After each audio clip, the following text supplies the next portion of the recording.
E com uma entrevista especial agora, temos um convidado, vamos conversar a partir de agora com o professor de filosofia, escritor e filósofo Olavo de Carvalho, a quem eu cumprimento aqui. Professor, como vai? Boa noite. Em primeiro lugar, obrigado pela entrevista. Seja bem-vindo aqui aos Pingos nos Is. Boa noite. Aqui tudo bem, e vocês aí? Tudo bem também. Professor, queria começar tratando com o senhor de educação. O Ministério da Educação continua vago, ainda não há um novo ministro da Educação. Queria saber se o senhor fez alguma indicação, tem algum nome para indicar o presidente Jair Bolsonaro, professor? Não, eu só indiquei aqueles 2 ministros no começo da gestão Bolsonaro, porque ele havia me convidado para ser ministro da Educação, eu não aceitei. Então, por uma questão de gentileza, eu retribuí. Tá certo? Mas foi só por isso. Eu não estou afim de influenciar ministério nenhum, estou pouco ligado. Quem são os dois que o senhor indicou, professor? Eu indiquei o Vélez Rodrigues e o Ernesto Araújo. Tá. E agora o senhor não voltou a ser convidado, não, né? Agora, nessa vacância, não houve nenhum convite. Não, pelo amor de Deus. Que é isso? O Bolsonaro não é meu inimigo a esse ponto de me convidar de novo para ser ministro. Deixa eu passar aqui também para a pergunta do José Maria Trindade, professor Olavo de Carvalho com a gente. Zé.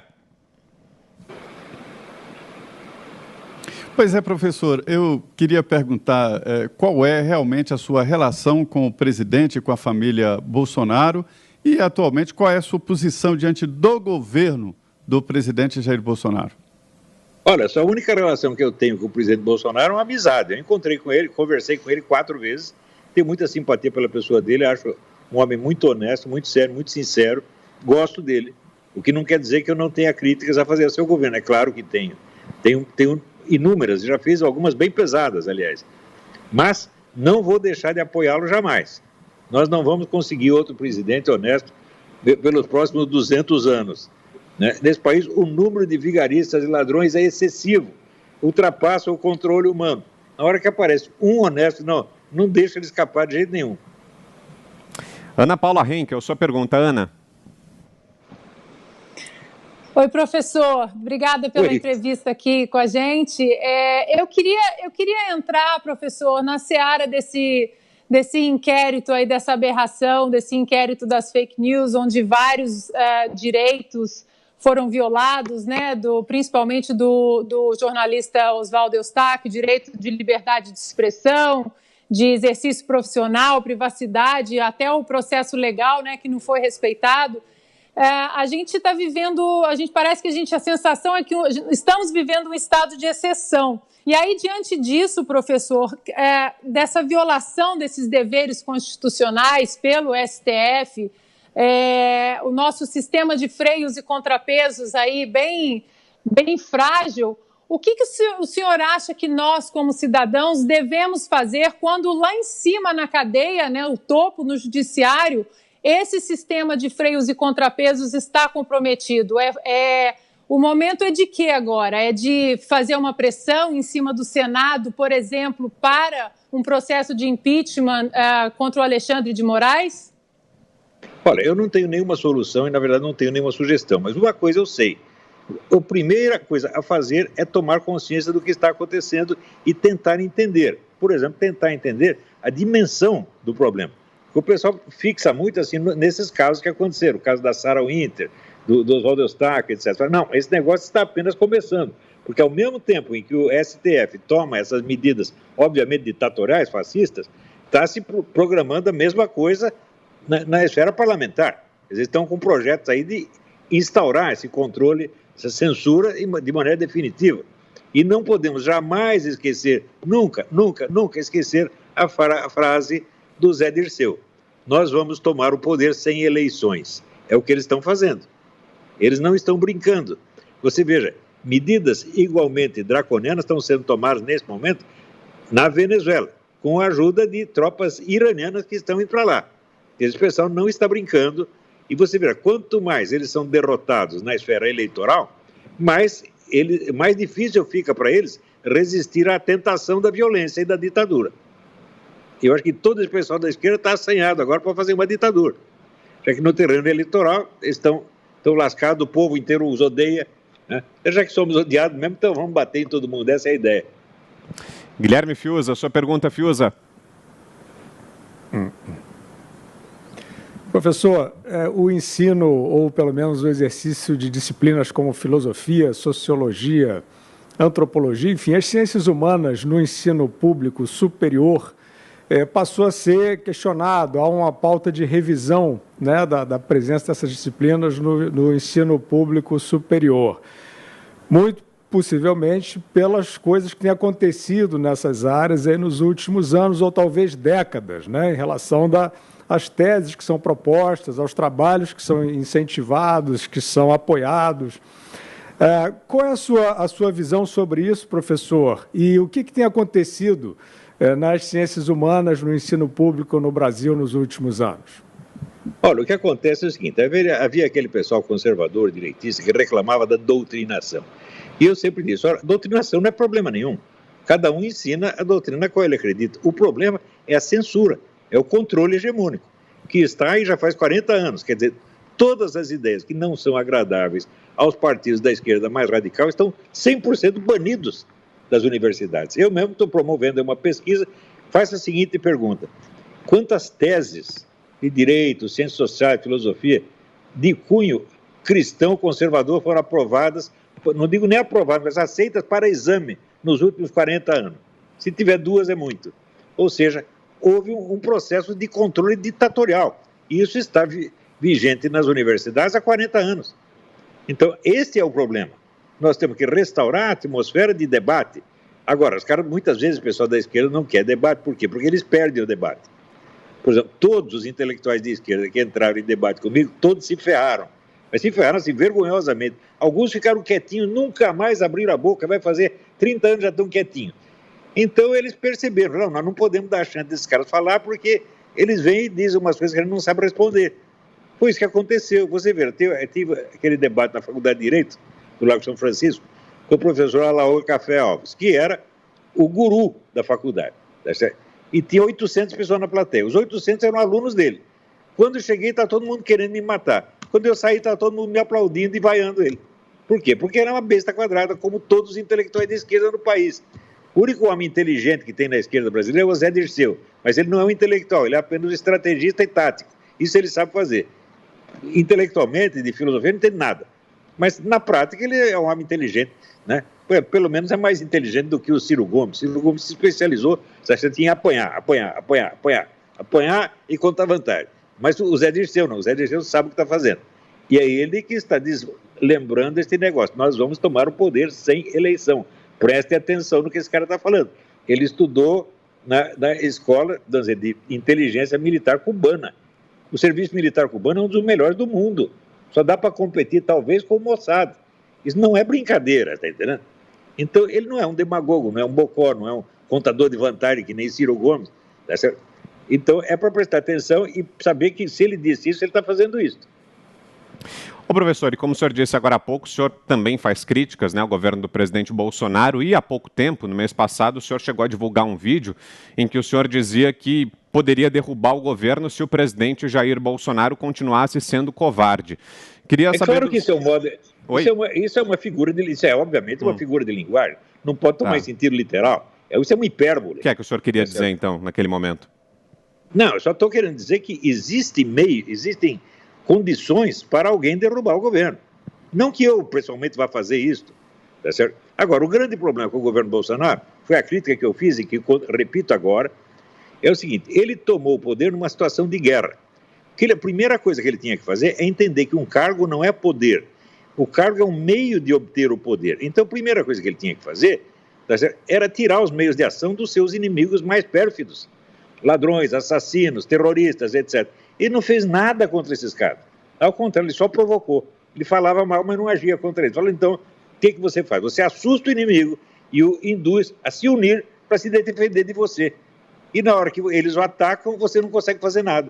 Então foi assim, uma estratégia absolutamente desastrosa, provavelmente inspirada por generais que não entendem porra nenhuma disso. Né? O que general entende de guerra cultural? Meu Deus do céu. Eu dei aula para esses milicos durante a década de 90 inteira. Expliquei tudo o que ia acontecer, aconteceu exatamente do jeito que eu falei. E dei para eles a fórmula, como resolver isso aí, como impedir que a coisa se agravasse. Eles não fizeram nada.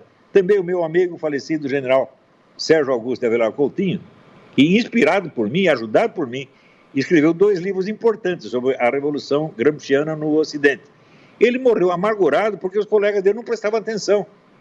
Eles não tinham senso de responsabilidade, até hoje não tem.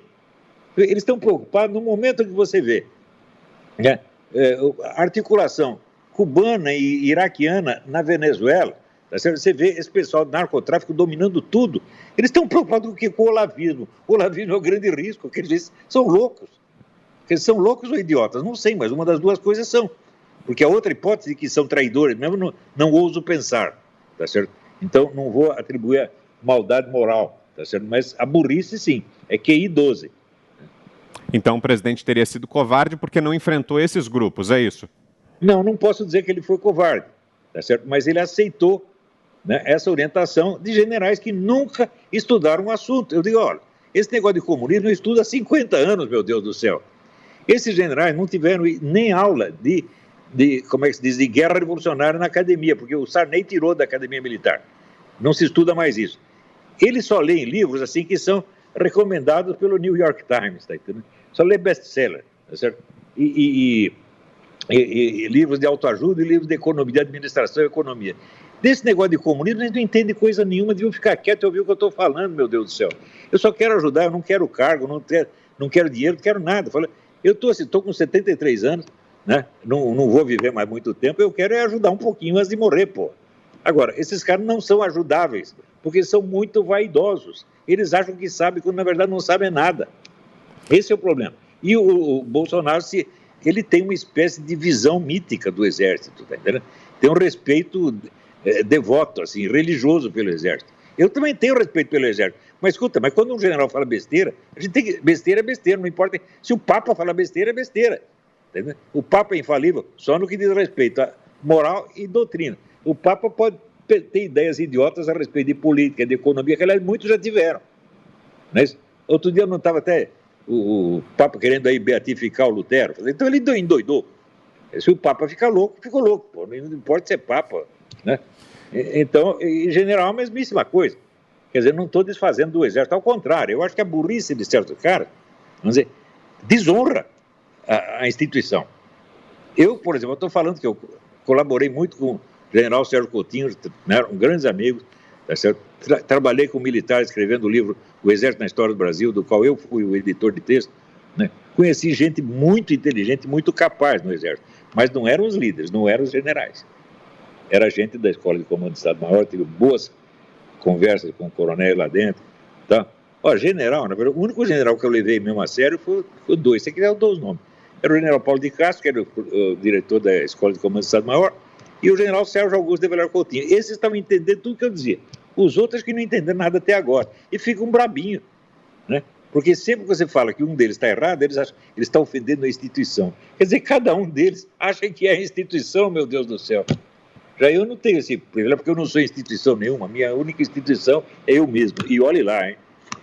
Estamos ouvindo aqui o professor de filosofia, escritor, filósofo Olavo de Carvalho, em Os Pingos nos Is. Quem faz a pergunta agora é o José Maria Trindade. Diga, Zé. Pois é, professor, por sua fala, eu fiquei aqui meio em dúvida. Eu queria que o senhor dissesse: o governo do presidente Jair Bolsonaro chega ao fim e, por outro lado, há como abrir mãos vamos dizer, de um território importante nessa disputa, que é o Ministério da Educação? Olha, em primeiro lugar, eu acho que o Ministério da Educação não deveria existir. Ele custa muito caro e não serve para nada. O resultado de mais de meio século de existência do Ministério da Educação é o seguinte: os nossos alunos do secundário tinham os últimos lugares nos testes internacionais há mais de 10 anos. E das faculdades são colocadas anualmente no mercado 50% de analfabetos funcionais. Para que existe essa instituição? Ela só dá prejuízo, eu não estou exagerando. Se deixasse a educação por conta da sociedade, olha, vocês ensinem o que quiserem, o Ministério aqui só faz o teste no fim para ver se acertou. Seria muito melhor. Quer dizer, o Ministério seria apenas um órgão seletivo.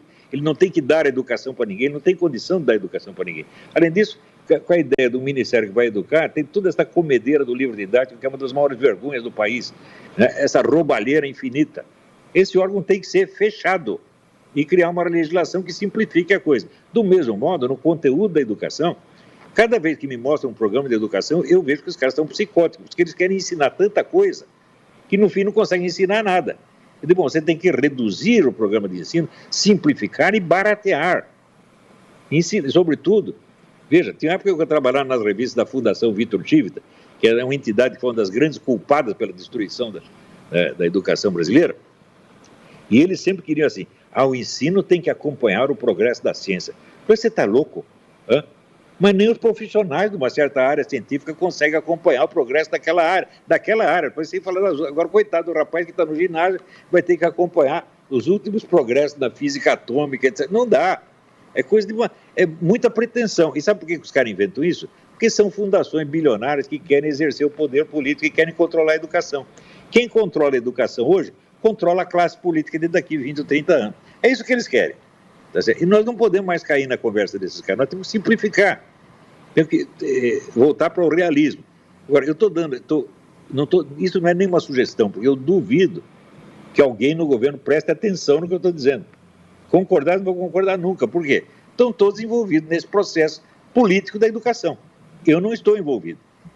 Qual é a solução para a educação do Brasil? Eu não sei, eu sei a solução para a educação dos meus alunos. E os meus resultados aí são brilhantes. Eu ensino o que eu sei ensinar. Eu só ensino jovens adultos que querem entrar na vida intelectual. Essa é a minha especialidade. Agora, o resto do ensino, eu não tenho capacidade para opinar sobre isso. Por que eu não aceitei ser ministro da Educação? Eu falo, escuta, gente, eu nunca sequer entrei no Ministério da Educação. Eu não conheço a estrutura, não conheço o organograma do Ministério da Educação e não sei quem está lá dentro. Eu vou entrar lá, vou ser feito de trouxa o tempo todo. Eu reconheço a minha incapacidade, mas eu sou o único brasileiro que reconhece que não tem capacidade para alguma coisa. Porque todos acham que tem capacidade para tudo. E a outra pergunta do Zé Maria, professor, o governo chega ao final? Eu espero que sim, mas não tenho capacidade para prever isso. Mas eu acho que sim, tem.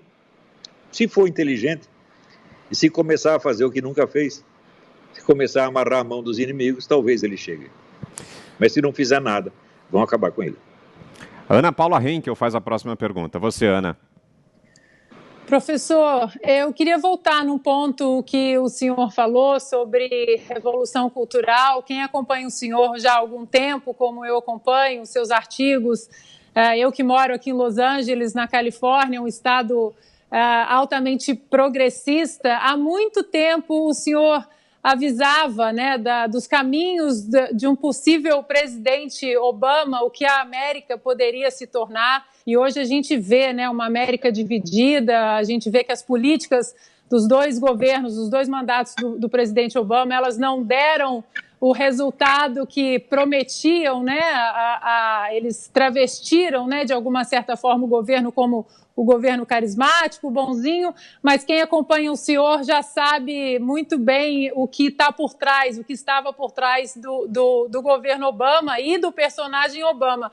Então, falando sobre essa revolução cultural que o senhor nos alerta há tanto tempo, hoje a gente vê no Brasil plataformas censurando conteúdos conservadores, influenciadores conservadores, jornalistas. A minha pergunta para o senhor é, de que forma, uma forma imediata e a longo prazo, nós podemos fazer a nossa parte nessa revolução cultural? Você vê que aí a luta na esfera parlamentar é fundamental. No Congresso você pode oferecer resistência a essa coisa, mas depende do diálogo que os deputados e senadores tiverem com seus eleitores. Se eles estão dando ouvido para os eleitores. Você, a massa brasileira está 100% contra isso que esse ministro do STF está fazendo. Os caras mais impopulares que tem no Brasil são os ministros do STF, né, que são evidentemente ditadores, são imperadores, eles querem autoridade absoluta. Né? E eles têm a condição para fazer isso, porque toda a legislação brasileira foi montada para isso, meu Deus do céu. Foi montada para esta situação. Se nós não conseguirmos manter o poder pelo voto, nós temos que manter pelo golpe legislativo ou judiciário. É exatamente o que estão fazendo. Quer dizer, quando houve a Constituição de 88, foi calculada para isto. Então, é o que dizia o Lula. Eu e o Zé Serra inauguramos um novo estilo de fazer política. Preste bem atenção. Eu e o Zé Serra, quer dizer, o espaço político será dividido entre tucanos e petistas. Os outros não têm chance. Houve um momento em que os tucanos se encheram o saco. Os petistas resolveram dar um jeito neles e montaram, então, né, o Lava Jato e cortaram a cabeça dos petistas. Mas agora é a vez deles. Agora, eles querem roubar. Como aliás, sempre roubaram. Tá certo? Então, nós precisamos nos livrar desta dupla máfia, meu Deus do céu. Não adianta se livrar do PT, tem que livrar do PSDB também. E dos partidos do Foro de São Paulo. Presta atenção.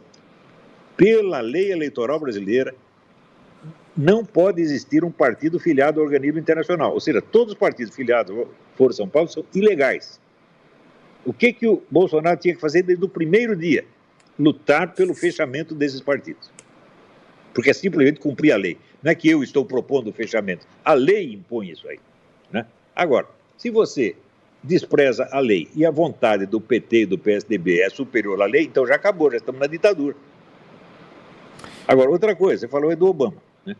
O Obama foi o melhor presidente do Irã, assim como o Bush foi o melhor presidente do Iraque. Para os Estados Unidos, os dois foram uma desgraça.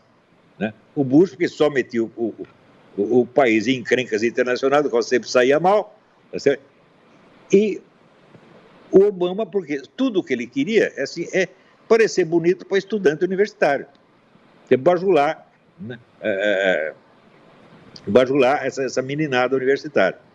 Quer dizer, ele era um showman, sem dúvida. Falava bonito, era um cara simpático, né? E ele, nesse sentido, no sentido de show, ele até que saiu bem. No sentido midiático, ele sempre fez sucesso. Agora, a administração dele foi um desastre total, né? Guilherme Vamos ver Fiuza. se o Bush sai mal. Uhum. O Guilherme Fiuza tem mais uma pergunta. Diga aí, Fiuza. Professor, o que está acontecendo com a liberdade na pandemia e o que a China tem a ver com isso? Olha, até hoje eu não sei se o inventor de toda essa situação de pandemia foi a China ou se foram poderes globalistas ocidentais. Eu não sei e acho que nós não vamos saber. Nós vamos saber isso daqui 20 ou 30 anos. Quem estuda esse negócio, vamos dizer, a famosa pergunta do Ortega y Gasset, quem manda no mundo? Né? É a pergunta mais difícil que tem no campo histórico. Nessa área, todas as informações chegam atrasadas. As pessoas começam a contar a verdade quando elas estão com 80 anos e decidem escrever um livro de memória, e daí contam a porcariada toda. Tá entendendo? Antes disso, você só tem informação truncada. Então, nós entendemos a história, por exemplo, hoje nós entendemos muito melhor a guerra do Vietnã do que o pessoal na época, mas o que está acontecendo agora, nós precisamos ter paciência. Eu lembro uma frase que eu gosto muito, a frase do Goethe, é urgente ter paciência. Se nós queremos entender o que está acontecendo hoje, você vai ter que esperar até depois de amanhã. A vida é assim. Aliás, by the way, eu gosto muito dos seus artigos, viu? Ô, professor, mais uma pergunta. E a aproximação do presidente Bolsonaro com o Centrão? O senhor acha que é um acerto ou um erro? Olha, me parece que ele não tem outra saída. Né? Ele tem que ter algum diálogo, de alguma maneira, ele não pode ficar isolado do Congresso, não tem como ficar. Quer dizer, isso é totalmente utópico. Mas o problema não é ele, porque o inimigo dele não é o Centrão. O inimigo dele também não é a Globo. Né? O inimigo são, vamos dizer, as elites tucano-petistas. Esta mesmo, quer dizer, o pessoal do Foro de São Paulo. Quer dizer, os comunistas de sempre. Né? Inclusive, você veja, o FHC, o pessoal sempre pensou que o FHC é uma alternativa ao Foro de São Paulo. Não é. O FHC, vamos dizer, participou de uma reunião formativa do Foro de São Paulo em 1993, em maio de 93, aqui em Los Angeles. Né? Esta reunião só foi noticiada no único jornal do mundo, que é o Grama Edição Cubana, não edição internacional. Como é que eu sei? O meu falecido amigo Zé Carlos Graça Tavares me deu um exemplar da primeira página do jornal, tinha só a primeira página. Então tinha chamada umas 15 linhas, explicando que estava lá a elite do Partido Democrata Americano, a elite esquerdista do Partido Democrata, mais a diretoria do Foro de São Paulo e mais o FHC. Até hoje ninguém perguntou para o FHC, o que vocês conversaram lá? Virou um segredo. Aliás, o Foro de São Paulo foi segredo para toda a mídia brasileira durante 16 anos. Por que é isso? É coincidência? Não, evidentemente é um acordo de cavalheiros. Eu não vou me incomodar o Foro de São Paulo, deixa ele crescer. Quando ele estiver grandinho e fortinho, daí nós podemos falar. Ou seja, o pessoal começou a falar do Foro de São Paulo quando o Lula confessou a existência do Foro de São Paulo. No terceiro congresso do PT, daí eles confessaram, existe o Foro de São Paulo e ele é a coordenação do movimento esquerdista no continente. Aí todo mundo começou a falar. Ou seja, há uma cumplicidade muito profunda entre a classe jornalística e as elites esquerdistas internacionais. E estão metidos na roubalheira, no narcotráfico. Narcotráfico, veja, o Fernandinho Beiramar, né, confessou que anualmente ele trazia armas contrabandeadas do Líbano para trocar por 200 toneladas de cocaína de quem? Das Farc, para injetar no mercado brasileiro. Enquanto isso, estava lá o comandante das Farc, o senhor Manuel Marulanda, né, presidindo assembleias do Foro de São Paulo junto com o Lula. E vai dizer que não tem ligação entre Farc e PT? Como é possível uma coisa dessa? Veja, no Brasil, o pessoal acredita assim no que sai na mídia. Eu não acredito em nada, só acredito em documentos de fonte primária e testemunha do personagem que estava lá. Aliás, esse é um critério histórico. O documento é soberano. Ora, eu publiquei as atas integrais do Foro de São Paulo.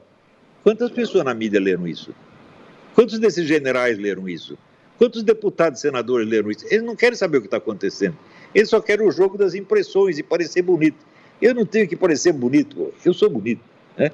Eu não tenho nada que parecer bonito, né? Vai me comparar com o Nhonho, né? Eu me comparo com o Nhonho e me acho lindo, né?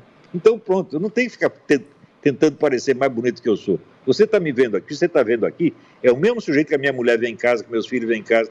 Eu não tenho um papel a desempenhar. O meu papel é o mesmo, né?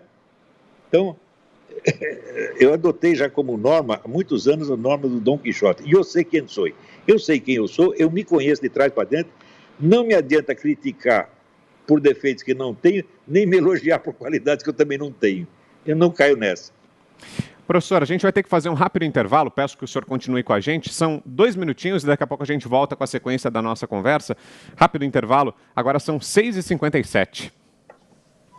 Você sabia que até 2030 existe uma pesquisa que mostra que 80% dos trabalhos que a gente conhece hoje não vão existir? Meu nome é Pedro Ivo Moraes, sou consultor de empresas há mais de 10 anos, sou escritor do livro Empresas Espiritualizadas e especialista na área de propósito. Sou também sócio da empresa Novo Mundo. Se você tem uma pequena empresa, é um autônomo, ou mesmo uma grande empresa, ou de qualquer forma tem uma ideia que você quer transformar em trabalho, existe uma forma de fazer isso usando as melhores práticas, onde você vai alinhar a sua paixão a muito resultado financeiro. Para isso existe o curso Empreendedorismo 4.0. Nosso curso está dividido em 4 módulos. Nesse primeiro módulo a gente vai falar sobre essência. Eu vou estar com vocês falando sobre o seu sonho e sobre como colocar o seu sonho em prática e te tornar o empreendedor 4.0. No módulo 2 a gente vai estar falando sobre estratégia e vocês vão ter ferramentas para se tornar um grande empreendedor, ferramentas práticas de negócio. No módulo 3 a gente vai falar bastante de forma prática sobre as áreas de uma empresa, financeiro, marketing, contabilidade. E no módulo 4 vocês vão ter muitas dicas de como fazer sua empresa crescer, o seu negócio ser próspero. Se você tem uma ideia na cabeça e quer transformar essa ideia em um negócio, eu diria que esse curso é para você. Mas se você tem uma empresa e de alguma forma você quer remodelar ela aos padrões da nova era, esse curso também é para você. Vai ajudar muito para quem tem o desejo de criar uma empresa que seja do coração. Acessa lá que eu acho que vai ser muito legal para você.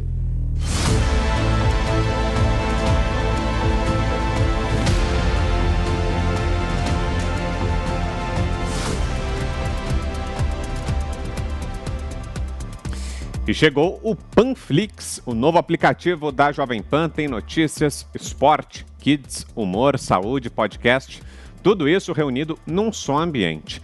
O conteúdo pode ser ao vivo, ou seja, aqui no momento em que a gente está transmitindo para você, ou on demand. Você pode acessar mais tarde, na hora em que quiser, fica tudo à disposição para você. E acessar o Panflix é muito fácil. Você entra na loja de aplicativos do seu tablet ou do celular, pode ser App Store ou Google Play. Lá você procura o app Panflix, é esse aqui, dessa logomarca que está aqui na tela para você agora. Baixa o aplicativo, faz o cadastro, que também é bem simples, é um cadastro fácil, rápido e pronto. Você também pode acessar o Panflix pelo computador. Basta digitar www.panflix.com.br. Mais um caminho, o nosso QR Code, ele está aqui na tela, fica o tempo inteiro para você que está nos assistindo, e aí aproximando o celular você faz a leitura desse QR Code, pode ser na tela do computador ou na tela da televisão, é só aproximar o celular e aí com a leitura, pronto, você já é direcionado ao ambiente da Panflix. O melhor, tudo isso é de graça, muita gente nos pergunta se tem assinatura, se paga alguma coisa, não paga, tudo isso é de graça e lá você encontra todo o conteúdo da Jovem Pan e ainda conteúdos exclusivos. Panflix, baixe já. Estamos de volta aqui com os Pingos nos Is e recebendo hoje o professor de filosofia, escritor, filósofo Olavo de Carvalho. A gente dá sequência aqui à nossa entrevista. Professor, obrigado pela permanência aqui durante o intervalo, pela paciência do senhor. Passo para a próxima pergunta de José Maria Trindade. Diga, Zé. Pois é, professor, às vezes eu tenho a impressão de que o senhor mora nos Estados Unidos e vive aqui no Brasil, sempre envolvido aqui com os nossos problemas e soluções. O senhor se vê morando aqui no Brasil e desempenhando, como o senhor disse, não tem papel, desempenhando um papel político por aqui? Qual seria esse papel? Não, papel político nunca na minha vida, nunca. Eu sou professor e escritor, não sou mais nada além disso. Então, eu só dou palpite sobre as coisas que eu faço. Eu não digo para ninguém fazer um treco que eu não sei fazer. Se eu quero dar uma ordem para alguém fazer alguma coisa, primeiro eu treino para aprender aquilo e eu ensino aquilo. Então, quando pedem soluções para a educação brasileira, eu falo, meu Deus, eu nunca pensei nesse assunto, nessa escala. Eu sei educar os meus alunos. Eu tenho muitos alunos, 7 mil alunos. E eu sei educar essa gente e tenho educado, e já mostrei que sei fazer isso. Mas, cara, quer uma solução para o Estado de São Paulo? Eu falo, não tenho. Eu não penso as coisas nessa escala. Você vê, eu acho que educação é muita coisa de relação pessoal com o aluno. Aqui nos Estados Unidos existe um grande educador chamado John Taylor Gatto, G-A-T-T-O. E ele, o resultado de toda a experiência educacional dele é o seguinte, as pessoas só aprendem o que elas querem aprender. Tá certo? Então, o que ele faz? Ele descobre o que o aluno quer aprender e ensina exatamente aquilo. E sempre funcionou. Eu estou fazendo mais ou menos a mesma coisa. Tá certo? Então, o ensino tem que ser sempre individualizado, as pessoas são diferentes. Não adianta você querer que todo mundo calce sapato número 41, não vai, tá certo? Cueca padronizada também não funciona. Precisa adaptar as coisas às circunstâncias de cada um. Meus alunos me escrevem muito, pedem muito conselho, até para a vida pessoal. Tá certo? Quando posso, eu dou. Em geral, não posso, mas quando eu posso, eu dou. E dicas para, vamos dizer, o aprendizado. Essas dicas são diferentes para cada pessoa, tá entendendo? Então, programas de educação nunca funcionam. Eu tinha uma tia que era professora e quando chegava um inspetor do Ministério da Educação, perguntava para ela, qual é o método que a senhora usa? Ela disse, método confuso. Isso aí me inspirou. Tá certo? Ela era excelente professora. Os alunos dela aprendiam, mas o método era um método confuso. Tá certo? Então, agora, morar no Brasil, não moro mais. Eu estou velho demais para mudar de novo. Tá certo? Eu gosto muito de morar aqui. E depois eu lembro assim a frase do Lenin, as revoluções se fazem do exterior. Né? Porque tem esse pessoal toda hora, esses generais, até aquele cretino do Marco Antônio Viu, onde já se viu, fala do Brasil morando no exterior. Meu filho, você já fez a lista dos grandes patriotas brasileiros que moraram no exterior? Zé Bonifácio, Joaquim Nabuco, Oliveira Lima, é um montão de gente. Os maiores moraram no exterior. Por quê? Por causa deste preceito do Lenin que é muito verdadeiro. Você estando no exterior, você não sofre o impacto, pessoalmente o impacto do problema do seu país. Você olha a coisa de longe e você está numa posição onde você pode ajudar. Agora, se eu estivesse aí, eu não estaria ajudando, eu seria uma vítima. Eu não quero ser vítima do problema, eu quero ser alguém que ajuda a resolver. Né? Para isso eu preciso dessa distância. Eu fico mais tranquilo aqui. Né? Todo dia, a minha mulher ouve todo dia, fala, se você visse como eu tenho dó dos brasileiros, a tristeza que eu tenho por causa deles, não por mim, eu não estou sofrendo nada. Claro que tem gente que me enche o saco, fala mal, etc, etc. Né? Aliás, daqui a pouco vai ter um programa aí, o Olavo tem razão, olavotemrazão.com, né? Feito pelo meu aluno Mauro Ventura, estudando assim, o maior caso de difamação da história do mundo, que difamação do indivíduo nunca teve como essa. Mas, é claro, isso também me afeta, mas me afeta mais ver o sofrimento do brasileiro, ver como tudo no Brasil é difícil, meu Deus do céu. Problemas óbvios e simples, né? Veja, tanto na esfera política, social, quanto na esfera pessoal. Por exemplo, eu tenho muitos parentes e amigos que eu convidava, vem para cá, eu compro uma passagem para você. Daí o sujeito respondia, não, mas antes de ir eu preciso fazer isso, eu preciso comprar um cachorro, eu preciso casar, preciso vender meu automóvel, eu preciso trocar de casa. Tinha tanto problema para resolver que ele nunca vinha. Então, no Brasil, a cabeça do brasileiro é muito confusa. E o brasileiro é masoquista, sofre demais, você está entendendo? Se ofende por pouca coisa, fica nervoso, né? Não tem calma para resolver as coisas. E, sobretudo, o brasileiro não sabe o que é inteligência. Uma das coisas principais do meu curso é mostrar para o aluno a inteligência que ele tem. Eu uso a expressão, você vai tomar posse da sua inteligência. Você precisa ver ela funcionando para daí você entender o que é. As pessoas não fazem isso. No Brasil, olha, eu morei mais de 50 anos no Brasil. Eu nunca tive uma única ideia no Brasil que todo mundo não dissesse que ia dar errado. Aqui nos Estados Unidos é o contrário. Qualquer coisa que você quer fazer, os americanos vai em frente, vai ter sucesso. Eles te estimulam. No Brasil, todo mundo te põe para baixo. É o caranguejo no balde. O caranguejo quer sair, o outro puxa a perna dele. Quer dizer, são fatores sociopsicológicos que atrasam a vida das pessoas. Eu não posso mudar isso em escala social, mas para os meus alunos eu posso. Eu posso ensinar que eles não devem ser assim, que eles devem se ajudar uns aos outros. Eu fico imensamente feliz quando eu vejo meus alunos se juntando e ajudando uns aos outros, né, para vencer esses obstáculos. E por isso mesmo, eles progridem na vida intelectual. Tenho vários alunos que escreveram um livro brilhante na área de história, de literatura, tá certo? No jornalismo. Estou muito orgulhoso dos meus alunos, muito feliz com os meus alunos. Professor. Oi. Deixa eu passar para a Ana Paula Henkel, ela faz mais uma pergunta para o senhor. Faça. Professor, esse ano a gente temos eleições presidenciais, né, aqui nos Estados Unidos em novembro, e a gente viu aí uma transformação muito estranha, eu diria assim, do Partido Democrata. Não é mais o partido de JFK, é um partido que hoje seria quase que um PSOL, né, ou um PT no Brasil. O que o senhor vê com uma possível vitória, o cenário americano, já que a eleição aqui sempre afeta não só o Brasil, mas também boa parte do mundo? Qual o cenário que o senhor desenha com uma vitória do Partido Democrata do Biden ou com uma reeleição do Trump? Olha, quem não percebe que o Biden é louco, é ele próprio louco. É óbvio que o sujeito é doido, ele não fala coisa com coisa, ele fica lá dando a massa das menininhas de 12 anos em público. O que é? Esse velho não é bom da cabeça, pô. Então, qual é a perspectiva do Partido Democrata?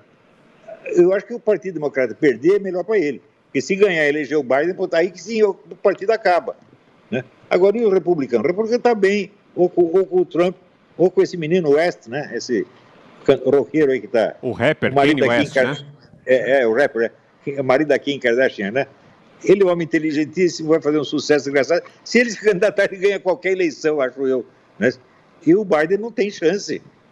Graças a Deus, quer dizer, a derrota do Biden salva o Partido Democrata. Senão ele vai levar a acabar com o restinho que ainda tem. O Partido Democrata já foi um grande partido, né? Mas agora está muita esculhambação. E essa esculhambação é resultado do quê? Do trabalho que esse pessoal esquerdista fez nas universidades. Transformaram as universidades em centro de formação centro de formação de mortadela. Quer dizer, um pessoal grosso, estúpido, idiota, né? Por exemplo, eles saem na rua e dizem, vão derrubar a estátua. Fala, mas que ideia mais idiota, meu Deus do céu, né? Outra coisa, esse pessoal, eles falam da escravidão, eles não conhecem a história da escravidão. Teve escravidão na África durante 4 milênios. Nunca apareceu lá uma única ideia abolicionista. Daí chega lá o branco com a ideia abolicionista, 300 anos depois acabou a escravidão. E os caras acham que o culpado da escravidão somos nós, brancos. Não somos, não, né? O branco nunca escravizou ninguém na África, ele comprava cara que já estava escravizado. Por exemplo, tinha o Império de Oyo, né? Eu recomendo muito um livro, o autor chama-se Tidjane Ndiaye, N''Diaye, com Y, né? O livro chama Le Génocide Voilé, o genocídio velado. É sobre isso que eu falo. Quer dizer, a atmosfera que as tribos africanas e os muçulmanos criaram, a atmosfera de opressão, escravagismo mais opressor do mundo.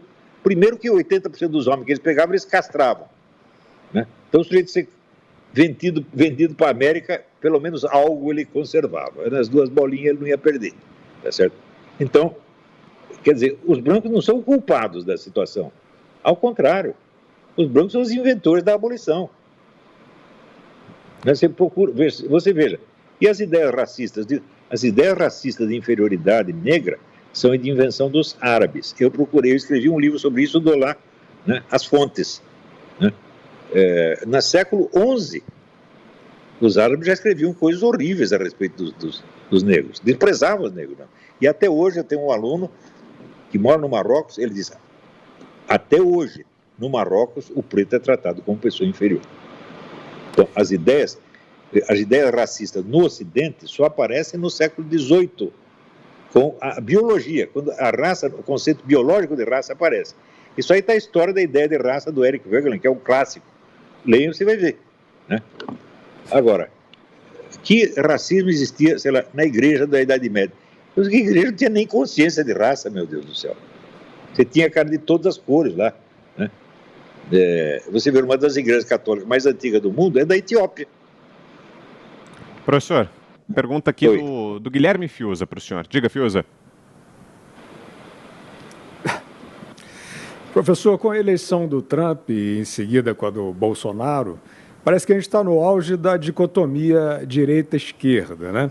No entanto, boa parte da chamada esquerda é uma burguesia egoísta que se faz de altruísta, e uma boa parte também da chamada direita são alpinistas, como a gente viu, tem vários personagens aí.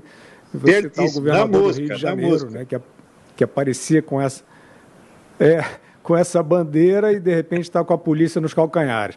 É melhor falar de direita e esquerda ou de liberdade, inteligência, honestidade, etc.? Bom, eu uso esses termos, direita e esquerda, como expressão da autodefinição que o sujeito se dá.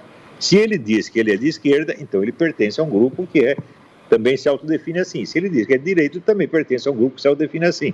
Não precisamos definir direita e esquerda pelo conteúdo das suas respectivas ideologias ou propostas. Não, a coisa é mais simples. Então, existe direita e esquerda, como existem grupos, tá certo? Que atuam conjuntamente e têm interesse em comum. Não é isso? Agora, o que você disse é verdade, quer dizer, a esquerda hoje é totalmente financiada pelas grandes fortunas internacionais. Por quê? Você acha que, sei lá, o George Soros ficou louco, o Rockefeller ficou louco, o Rothschild ficou louco, né? É aquele negócio que dizia o Lenin, que a burguesia nos dá a corda com que vamos enforcar, não é nada disso. A partir dos anos 50, 60, os teóricos da escola de Frankfurt eliminaram a ideia da revolução proletária e criaram a revolução subjetiva. Quer dizer, o importante agora não é a insatisfação econômica do proletariado, porque o proletariado no capitalismo está bem. Então fica buscando insatisfações subjetivas. Da mulher que está insatisfeita com o homem, do homem que nasceu homem, quer virar mulher, pegou racial. Então, dissolveram a revolução proletária em 1001 revoluções subjetivas completamente loucas, que jamais poderão produzir o socialismo, mas pode transformar o capitalismo no inferno, que é exatamente o que eles estão fazendo. Entendeu? E, por outro lado, o pessoal da direita, na direita brasileira, é o seguinte: nós tivemos 50 anos de hegemonia esquerdista, a esquerda dominando a mídia, as escolas, a atmosfera cultural, tudo. De repente aparece uma direita e quer logo eleger um presidente e fala assim: não dá, meu filho. Quer dizer, a direita brasileira não tem experiência da vida. Você não tem sequer uma intelectualidade direitista formada ainda. Então, todo o problema da direita é assim, foi ejaculação precoce. Eles chegaram muito cedo e querem obter tudo do dia para a noite, assim não dá. Então, o que acontece? Acontece o oportunismo, o carreirismo, né? E muita loucura. Isso só o tempo conserta, né? Se houver tempo para consertar, né? Estamos ouvindo aqui o professor, escritor, filósofo Olavo de Carvalho, agora às 7h14. Ô professor, se o senhor não se sentir à vontade para responder, não tem problema, mas nos últimos dias saíram informações aí de que um grupo de empresários estaria se mobilizando para ajudar o senhor financeiramente. O Luciano Hang, dono da Van, teria pedido num grupo de WhatsApp, segundo as informações, dinheiro para o senhor se manter aí nos Estados Unidos. Procedem essas informações e, se procedem, chegou esse dinheiro aí? Isso foi uma confusão, porque eu não pedi dinheiro para ninguém. Eu estou ganhando bem, eu não estou precisando de dinheiro. O que eu pedi foi que me aparecessem advogados, porque, você veja, eu sou o alvo da maior campanha de difamação já feita contra um indivíduo na história, pelo menos na história do Brasil. Se você pegar assim, só no tempo do Orkut, o que escreveram contra mim dava mais de 100 mil páginas. Você imagina depois disso. Então, hoje você tem assim, 1 milhão de páginas. Como é que eu vou responder isso? Eu não posso. Então, eu preciso de advogados que me defendam. E nunca, toda hora apareceu advogado, prometia não fazer nada. Então, foi isso que eu pedi. Né? Agora, houve, né, pessoas que entenderam isso assim, que eu estava precisando de dinheiro. Eu falei, não estou precisando de dinheiro. Estou precisando de advogado. Agora, se os advogados começaram a cobrar muito caro, daí eu peço dinheiro. Né? Mas, até agora, eu vejo o seguinte, houve algumas pessoas que me mandaram dinheiro, mas em quantias bem modestas, que eu agradeço muito, claro. Sempre vou ter alguma despesa com esses processos, eu vou ter, com certeza. Mas o problema realmente não era financeiro. Não é isso? E se o Luciano Hang mandou alguma coisa, mandou, não sei, eu não reparei nada. Né? Mas, por exemplo, a Carla Zambelli me ajudou. Mandou lá uma quantia modesta, mas mandou. Estou muito grato. Acho excelente pessoa, gosto muito dela. Tá certo? Estou muito grato. Mas olha, quem está precisando de dinheiro, gente, é a Sara Winter. Manda dinheiro para ela, não para mim. Eu aqui, olha, eu tenho 7 mil alunos. Muitos são bolsistas. Mas o que eu recebo dos meus alunos e dos meus direitos autorais é mais do que suficiente. Não estou recebendo, não tem nenhuma entidade me financiando, nem brasileira, nem muito menos americana. Que nem se diz. Bom, não vou falar, vai. O cara que está dizendo que esse é financiado por capital americano. Capital. Veja, eu estou aqui nos Estados Unidos, todo o meu dinheiro vem do Brasil. Eu não ganho um tostão dos americanos e ainda tenho que pagar imposto para eles. Quer dizer, eu pago imposto para dar dinheiro para eles. Essa é a minha situação. Pago imposto no Brasil e nos Estados Unidos. E o imposto não é barato. Então, esse negócio da conversa de que estão coletando dinheiro, conversa mole. Pode ver minha conta bancária, eu abro a conta bancária para quem quiser examinar. Bom, e antes de a gente seguir, deixa eu só fazer um agradecimento aqui, uma audiência muito expressiva hoje, muita gente mesmo nos assistindo, então, antes de mais nada, antes daqui da próxima pergunta, aproveito para agradecer a você que está aí nos assistindo nas múltiplas plataformas da Jovem Pan, especialmente no nosso aplicativo, nosso novo canal oficial, o Panflix, que muita gente já baixou, e inclusive por lá uma audiência hoje muito expressiva. Muito obrigado a você e convido você também a interagir. Daqui a pouquinho, no final do programa, a gente roda as mensagens que chegam pelo nosso WhatsApp, então vá comentando aqui as falas do professor Olavo de Carvalho, participe por lá, 11 931 17 0620, esse é o nosso WhatsApp. Agora são 7h18, seguimos aqui nossa entrevista com o professor Olavo de Carvalho com a pergunta do José Maria Trindade. Você, Zé? Pois é, professor, uma das críticas aqui mais severas ao presidente Jair Bolsonaro na política externa é a relação com o presidente norte-americano Donald Trump. A acusação de que ele se submete demais aos caprichos do presidente, que oferece muito e recebe pouco.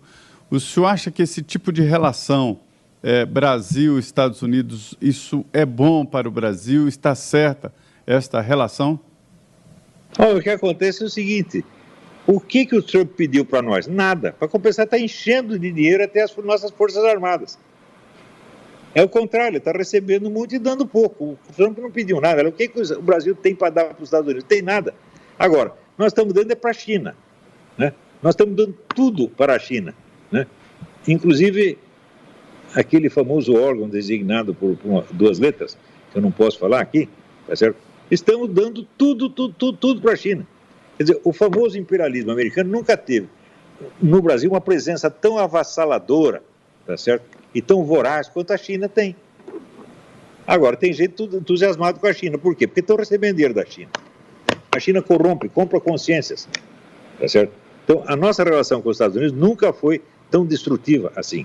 Por exemplo, tem o pessoal da Amazônia. Vai procurar ONGs americanas na Amazônia. Não tem.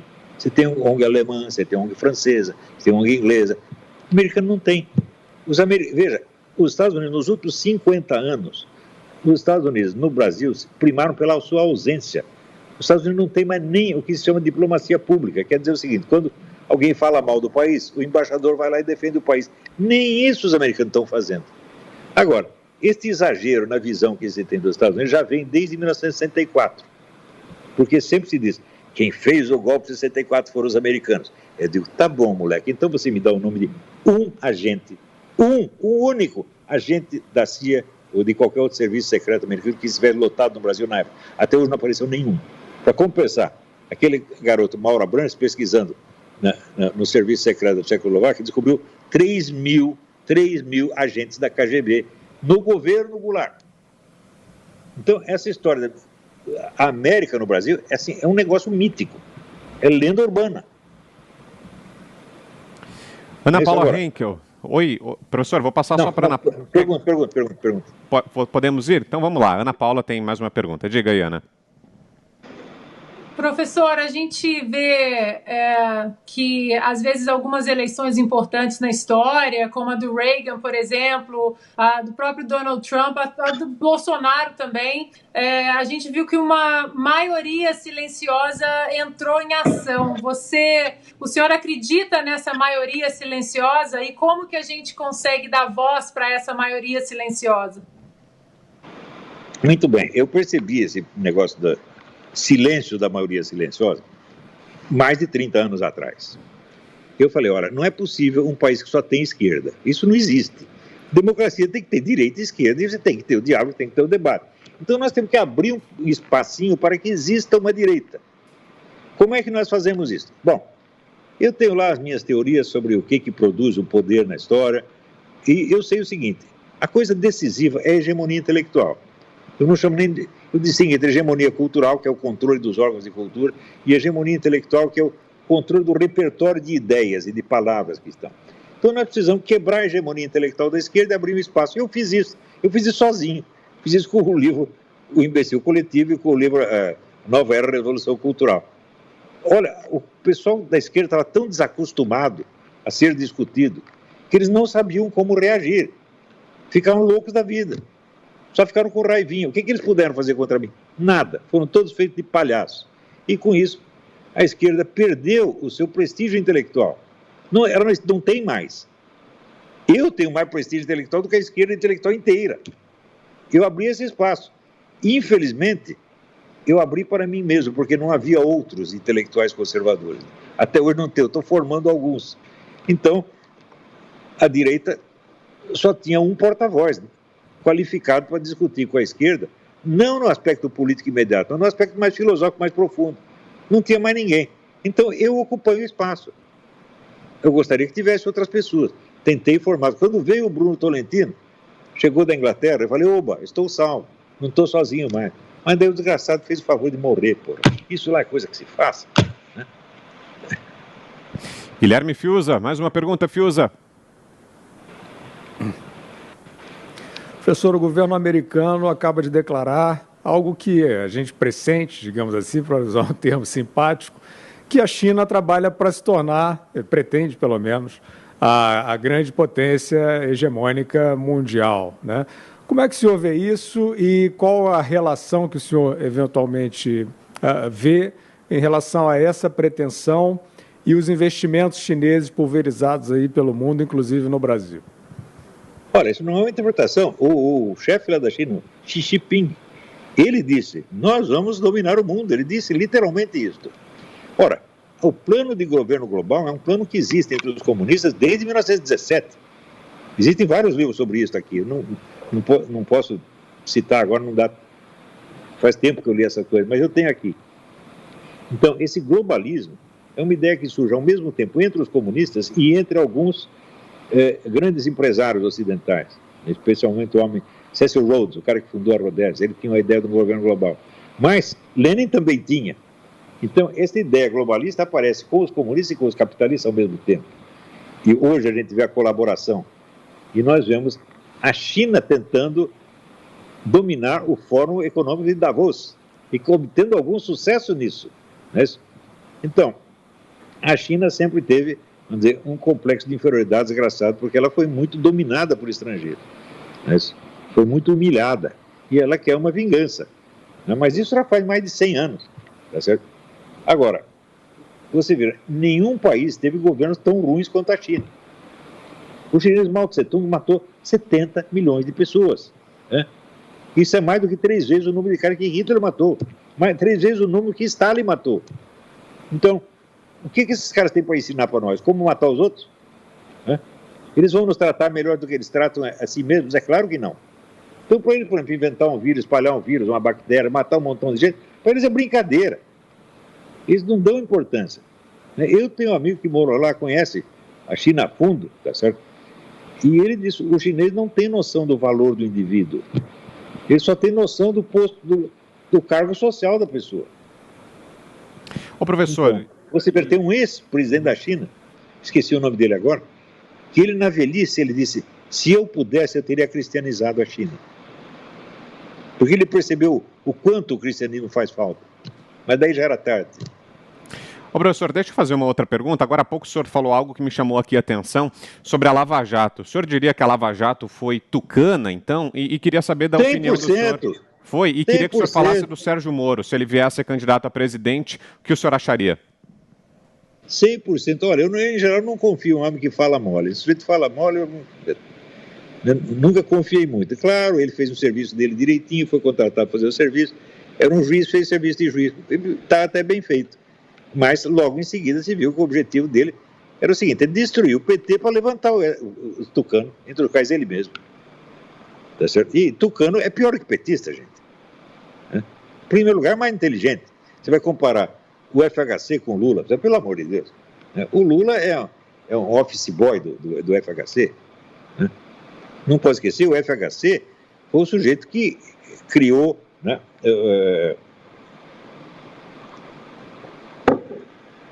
esse movimento de invadir fazenda, tocar fogo em fazenda. Foi o FHC que começou isso. Né? E o FHC, ele sempre se gabou de ser o cara que mais entendia da estratégia de Antônio Gramsci. E ele tem razão. Ele entende isso muito mais do que os outros. E ele entende e aplica. Né? E tira, como é que se diz? Ele toca fogo nas coisas e se esconde. Né? Mas eu não acredito em nada na honestidade dele, na sinceridade. Quando ele diz esqueçam o que escrevi, eu falo, bom, amanhã ele vai dizer para esquecer o que ele disse hoje. Zé Maria, sua pergunta, Zé? Não, eu tenho uma sugestão. Sobre a pandemia, né? Quer falar? Ô Zé, deixa eu só passar. Quer completar, professor, alguma coisa? Era Quero sobre completar. o Sérgio Moro? Eu Fala aí. sugiro, vocês que são repórteres, quando encontrar o FHC, pergunta, doutor FHC, o que você conversou com o pessoal do Foro de São Paulo em maio de 93, em Miami? Conta aqui.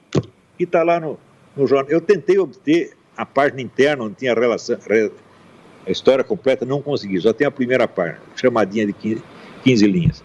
Por que isso só sai? Tem mais, vou contar uma coisa pior. Eu tentei obter esse jornal na Biblioteca do Congresso. Eles tinham a coleção inteira do Grama, menos a desse dia. Outras bibliotecas americanas são alimentadas pela Biblioteca do Congresso. Não conseguiram, tinha sumido completamente. Um único dia. A diretora da Biblioteca do Congresso, na época que eu estava procurando isso, 2008, era a mesma pessoa que tinha organizado a reunião de 1993. É coincidência? Agora sim. Por que vocês não investigam isso? Né? Também tem outra coisa. Mil coisas que estão faltando na imaginação brasileira, porque o pessoal não informa. Eu li o livro de um sujeito chamado Ladislau Bittmann, que era o chefe da KGB no Brasil. E ele conta que quem inventou a história de que foram os americanos que fizeram o golpe de 64 foi o escritório dele. Nós falsificamos documentos e espalhamos para a mídia brasileira, todo mundo acreditou. Ele conta isso. Eu escrevi 20 artigos sobre isso, dizendo, como é, vocês não vão entrevistar o Ladislau Bittmann, vocês não querem saber o que realmente aconteceu?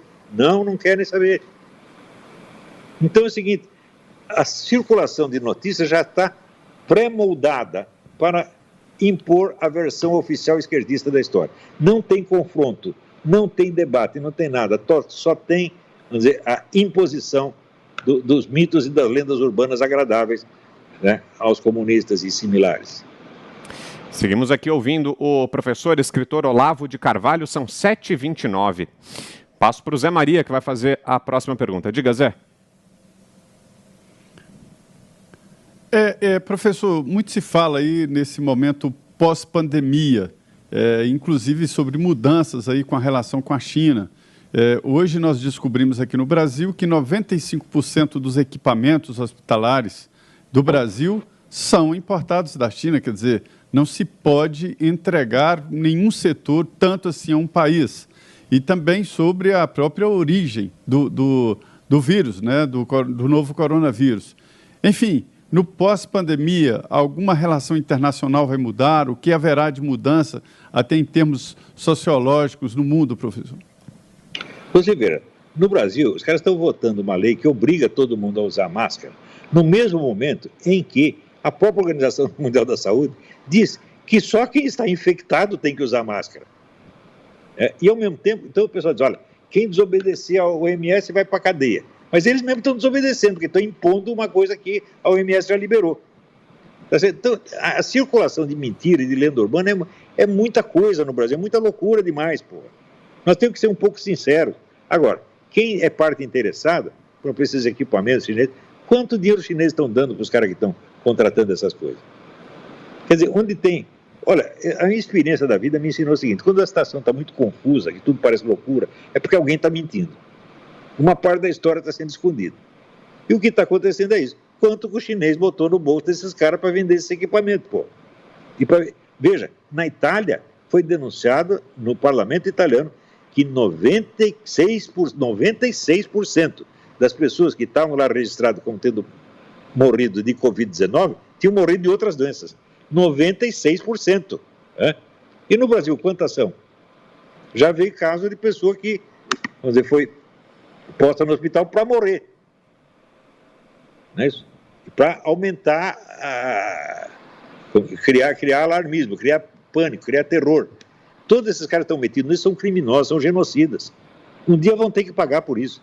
Mas olha, para moralizar o Brasil, gente, é tão difícil, porque o número de ladrões, assassinos, genocidas, narcotraficantes é grande demais. É mais do que pode a força humana, tá entendendo? Então o pessoal falou, bom, talvez se nós tivéssemos a ajuda das Forças Armadas, como é que a Força Armada está querendo? O general quer aposentadoria, ele quer uma estatal para ele presidir, melhorar o orçamento doméstico, e quer jogar ping-pong no clube militar. É isso aí que o pessoal quer, porra. Tá entendendo? Então, o povo precisa se organizar e ser sério com essas coisas. E investigar as coisas até o fundo. Descobrir tudo, sem dó nem piedade. E dizer, olha, se tiver que botar, sei lá, 10 mil pessoas na cadeia, eu digo, é pouco. Para um país de 200 milhões de habitantes, 10 mil pessoas é pouco. 10 mil deputados, senador, juiz de direito. Né? Diga. Deixa eu só fazer aqui mais um agradecimento a quem está nos acompanhando, uma audiência altíssima aqui em Os Pingos nos Is. E a partir de agora recebo de volta você também que está nos ouvindo pelo rádio, que saiu para um breve intervalo. Seja bem-vindo de volta. Seguimos aqui ouvindo o professor, escritor Olavo de Carvalho. Professor, queria que o senhor falasse sobre a aplicação do artigo 142. Muita gente tem defendido que esse artigo permite ao presidente Jair Bolsonaro que ele acione as Forças Armadas como um poder moderador. O senhor concorda com essa interpretação e mais? O presidente Bolsonaro deveria acionar o artigo 142 ou não? Olha, se você for raciocinar juridicamente, está certo. Aí o Dr. Ives Gandra explicou isso de maneira perfeita. Mas o problema não é esse. As Forças Armadas querem intervir. E outra coisa, elas querem intervir a favor de quem? Até agora estão intervindo contra o olavismo. Né? O grande inimigo delas parece que é o olavismo. Eu não entendo isso. Quer dizer, um monte de general, gente armada, está com medo de um velho sozinho que só tem como arma um site no YouTube. Né? É muita loucura. Então, eu não confio em intervenção militar, nunca confiei, né? Não acho possível, não acho conveniente. Né? Nós temos que ter uma intervenção maior do povo. O povo tem que atuar mais, tá certo? E, sobretudo, tem que ter intervenção eleitoral, tem que tirar todos esses vagabundos do Congresso da próxima eleição. É claro. Não é isso? E o pessoal de mídia, veja, vocês têm que tentar moralizar a classe jornalística. Ela está muito vendida para quem não presta. Pensa assim, quantos jornalistas são viciados em tóxico? Você acha que o número de toxicômanos na classe jornalística é pequeno? Eu sei que não é. No meu tempo não tinha, tinha pouco, né? Mas pelo menos uma maconhinha o pessoal fumava de vez em quando, né? E bebia pra caramba. Depois veio o negócio da cocaína, pô, e agora, como é que tá? Então os caras são parte interessada nisso. Por que esconderam o Foro São Paulo durante 16 anos? Alguém mandou esconder. Isso foi só a classe jornalista? Não, as próprias empresas. As empresas e a redação. Quer dizer, a gente tem que fazer que nem o diz o Itim, tem que punir sua própria cidade. Eu estou falando da minha própria turma, que é a classe jornalística. Mas o pessoal perdeu a vergonha mesmo. Existe debate dentro da esfera jornalística? Não tem, meu filho. Se você tem uma ideia contrária, eles te jogam por escanteio. Não aceitam debate de jeito nenhum. Ora, se não há debate, que democracia que existe? Eu não estou propondo, não tem que acabar com a esquerda. Eu falo, não, tem que ter um debate. Democracia tem esquerda e direita, sempre foi assim, pô. É? Então, a primeira coisa que você tem que fazer é reconhecer o direito do outro à existência. Agora, você vê essa semana, quantas pessoas fizeram votos pela morte do Bolsonaro? Isso se tornou moda. É? Quantas pessoas já fizeram ameaça de morte para mim? Teve um dia que botaram um anúncio dizendo, olha, tal dia, tantas horas, seu Olavo vai estar em tal lugar. Vamos lá matá-lo. Botaram anúncio. Cheguei lá na hora, estava cercado pela polícia. O que foi? Antes que vão matar um cara aí. Que cara? Um tal de Olavo de Carvalho. Assim. Então, esse pessoal, gente criminosa, bandido, agressivo, não pode. Ou nós aprendemos a conviver e discutir, e se você perder o debate, o problema é seu, meu filho. Vai para casa chorar. Agora, querer matar aqui, né? Você viu, eu tive um debate com o professor Dugin, até hoje o Dugin Neto inventa história a meu respeito. É fofoca, não é argumento, não é discussão. É fofoca. Coisa maligna, né? Então, olha, não é pouca coisa. Assistam esse programa, o Olavo tem razão, vocês vão ver que coisa monstruosa que foi. Ok. Quero agradecer muito aqui, então, a presença do professor, escritor, filósofo Olavo de Carvalho, esteve com a gente aqui em Os Pingos nos Is. Foi uma audiência muito grande, uma audiência muito expressiva, números realmente altos que nós atingimos hoje. E agradecemos muito a presença do senhor aqui, professor, e deixo o convite para que o senhor volte mais vezes. Falou aqui com a gente por mais de 1 hora. Obrigado pela atenção e boa noite. Obrigado pela entrevista mais uma vez. Eu que agradeço a todos vocês e ao público também. Fiquem com Deus. Tchau, tchau. Obrigado, professor, e agradeço também a Ana Paula. Ana, você sabe, está com a gente aqui ao longo dessa semana, na ausência do Augusto Nunes. O Augusto deve voltar nos próximos dias. A Ana tem compromisso a partir de agora, mas te agradeço, Ana, pela parceria, pela presença aqui hoje. Amanhã está de volta. Até lá, Ana. Até lá, obrigada, professor. Obrigada, Vitor, Zé, parceiro Fiuza. Até amanhã. Obrigado. Até. Até agora, amanhã. Tudo de bom. Tchau, tchau. Tchau, professor.